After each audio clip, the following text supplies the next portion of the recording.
Nous sommes jeudi le 2 janvier 2020. Bonjour, bonsoir et meilleurs vœux, mesdames, messieurs, téléspectateurs de la télévision Renaissance. Bienvenue dans ce journal dont voici d'abord les titres. L'année 2019 a été un calvaire pour les membres du parti CNL. Le pouvoir d'Ogitega n'a ménagé aucun effort pour les violenter. Vous entendrez dans ce journal Aimé Maguera, représentant de ce parti à l'étranger. L'archevêque du diocèse de Bujumbura, Gervais Manshimiyubusa, souhaite que 2020 soit une année de paix, de façon que même les Burundais en exil rentrent au bercail. Il a exprimé ce vœu lors de la messe d'action de grâce de ce mercredi, le jour du Nouvel An. Être membre du COSESONA, compte spécial des enseignants pour la solidarité nationale, est facultatif. La porte est grandement ouverte pour ceux qui veulent partir. Le président du COSESONA, Victor Ndabaniwe, a été clair dans une conférence de presse de ce mardi. Les détails tout de suite.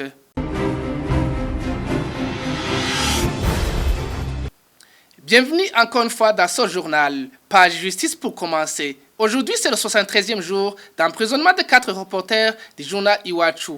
Kamikaze Christine Ndirubusa Agnès, Mosesi Terence et Harelimana Egide ont été arrêtés le 22 octobre alors qu'ils se rendaient à Mosigati où se déroulaient des affrontements entre les rebelles et les forces de l'ordre.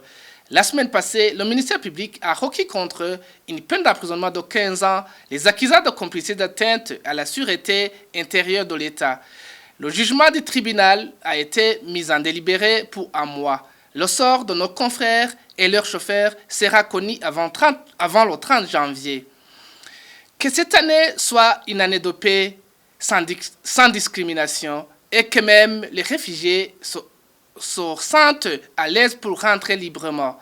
Ce sont les vœux de Monseigneur Gervais Manshimiyubusa. C'était dans son homélie à l'occasion du réveillon de son mercredi à la cathédrale Regina Mundi de Bujumbura. Soyons d'accord de prendre ce même chemin sans aucune discrimination. Comme des gens ayant un même voyage, ils sont caractérisés par un dialogue. Nous aussi, dans nos foyers, ainsi que dans notre société et dans notre pays, il y a des signes qui montrent que la sécurité n'est pas totale. Nous devons savoir comment vaincre la peur qui nous empêche d'être ensemble, qui nous empêche de faire une construction solide. Pour ce nouvel an, nous savons qu'il y aura des élections pour qu'il y ait le renouvellement des institutions, pour ceux qui terminent leur mandat. Espérons avoir des élections crédibles qui rendront les gens tranquilles. Ces gens sont menacés par une peur panique actuellement, qu'ils soient au pays ou qu'ils soient en exil. Pour ce fait, nous tous restons ensemble afin de construire le développement du pays. C'est ce qu'on demande à Dieu, lui qui est capable de tout. Évitons la discrimination, puisque Dieu nous a créés comme des frères et sœurs, il nous a tant aimés comme ses enfants. Que Dieu vous bénisse, vous tous. Que cette année soit une année de prospérité, de bonne santé, de paix et de miel.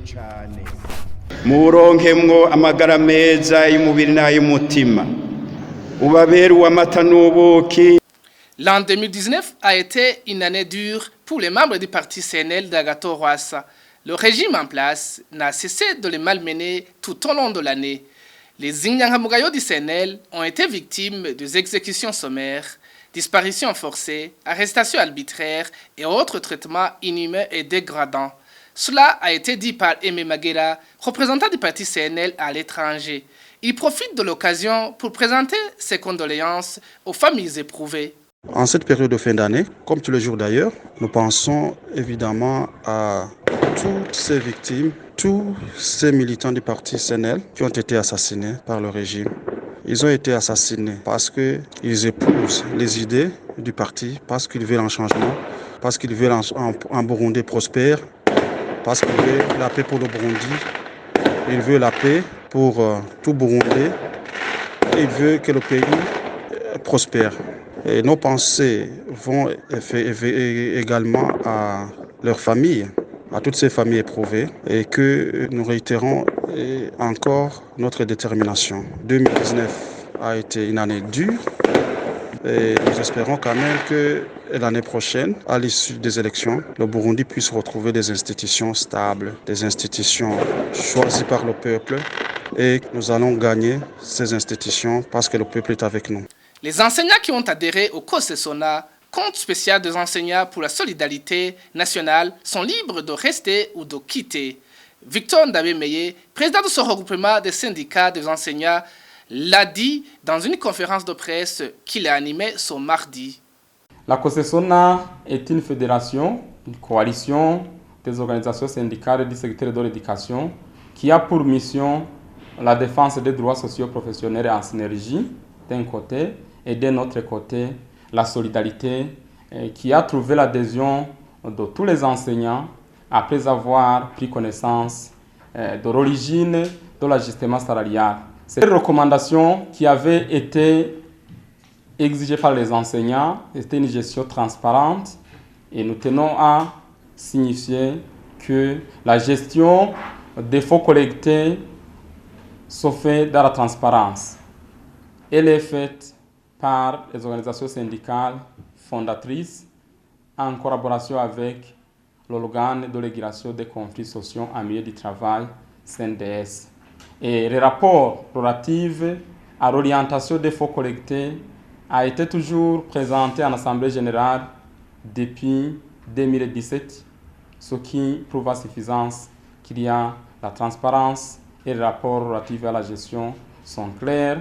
Surtout que même les bénéficiaires des prestations de la COSESONA étaient identifiés dans la transparence par les représentants syndicaux en collaboration avec les représentants de l'administration territoriale et les représentants de l'éducation au niveau des concentres.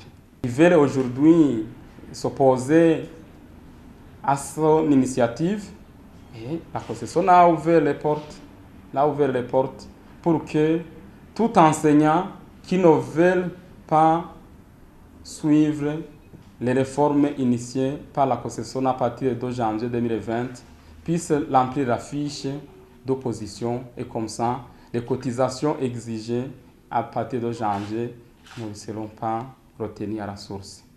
Se faire inscrire des fois pour participer aux élections est un acte qui est puni par la loi. Pierre Claver-Kazihise, président de la Commission électorale nationale indépendante, CENI, dit qu'il y a déjà qui ont été appréhendés dans la province de Karuzi. Il a dit dans une conférence de presse qu'il a animée ce lundi.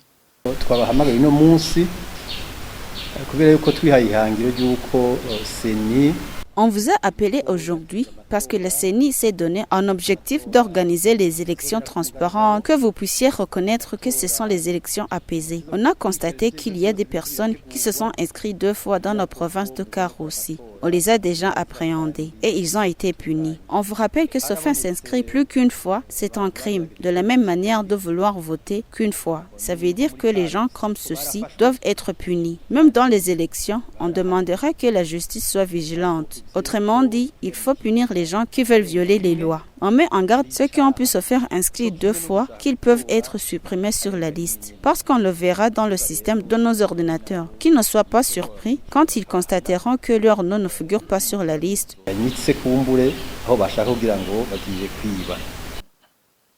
Même si un émissaire du président ougandais a été reçu en audience la semaine dernière par Kigali, on ne peut pas dire qu'il n'y a plus de conflit entre ces 2 pays. Cela a été dit par le président du Rwanda, Paul Kagame.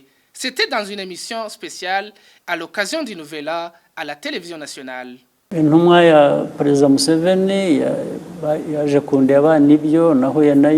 L'envoyé du président Museveni est venu me voir. C'est vrai, je l'ai reçu. Il est venu dans la logique de chercher une solution à nos différends. Dire que pour le moment, on peut espérer que tout est résolu comme Kampala a dépêché en émissaire, moi je ne le vois pas comme ça. Je dirais que c'est un pas dans la bonne direction pour essayer de trouver une solution à ce conflit. Nous avons fait un échange sincère, mais parler ne suffit pas. Il faut d'abord joindre l'acte à la parole. Si 2 voisins ont des maisons couvertes de paille, ils ne peuvent pas jouer avec le feu. Mon voisin qui a une maison couverte de paille ne peut pas jeter une braise sur ma maison. Sinon, impérativement ça produit en effet boomerang et ça te revient. Petit à petit, nous construisons notre pays en dur, de façon qui devient difficile à brûler.